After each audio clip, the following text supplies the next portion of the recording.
যেহেতু কুরবানি আসতেছে, কুরবানি এবং আকিকা একসাথে দেওয়া যাবে কিনা, একটা কমন আমাদের।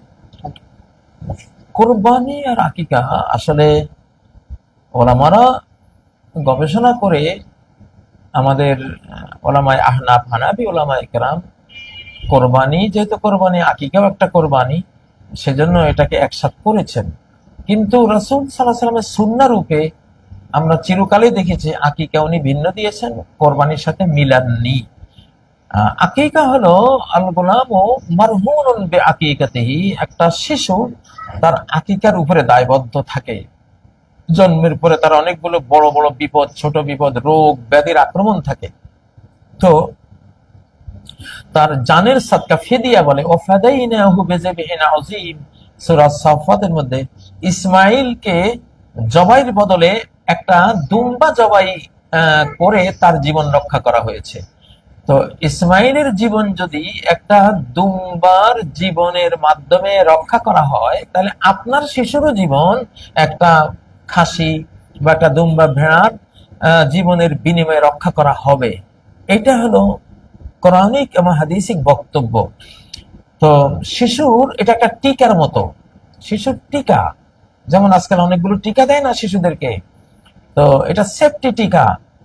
আপনার এই শিশুকে হেফাজত করবে ভয়াবহ অ্যাক্সিডেন্ট থেকে, বড় বড় রোগ ব্যাধি থেকে, তার জানের সাদাকা হয়ে গেল ইসমাইলের মতো। তো সেজন্য এটা তো আপনি, কোরবানি আসবে বছরে একবার, তাই না, একটা নির্দিষ্ট সময়। আর আকিকা তো এটা ধরেন আপনার শিশুর জন্ম হয়ে গেল কোরবানির ঈদের এক সপ্তাহ পরে। এখন আপনি কি 1 বছর পর্যন্ত আকিকার জন্য অপেক্ষা থাকবেন?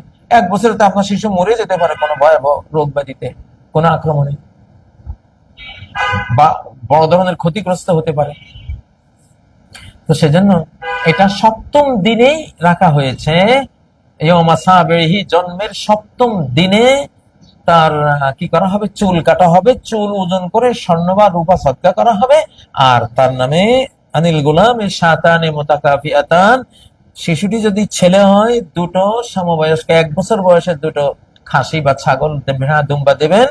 ও আনিল জারিয়াতে শাতান, মেয়ে সন্তান হলে একটা দিলেই যথেষ্ট হবে। এইভাবে সুন্নাহর মধ্যে দেয়া আছে। অতএব এটা কোরবানির সাথে মিলাতে গেলে শিশু ঝুঁকিতে পড়ে যাবে। এটা কোরবানির সাথে মিলানোটা, এটা হাদিসের সুন্নাহ রূপের মধ্যে নাই, নবীজির সুন্নাহ রূপের মধ্যে নাই।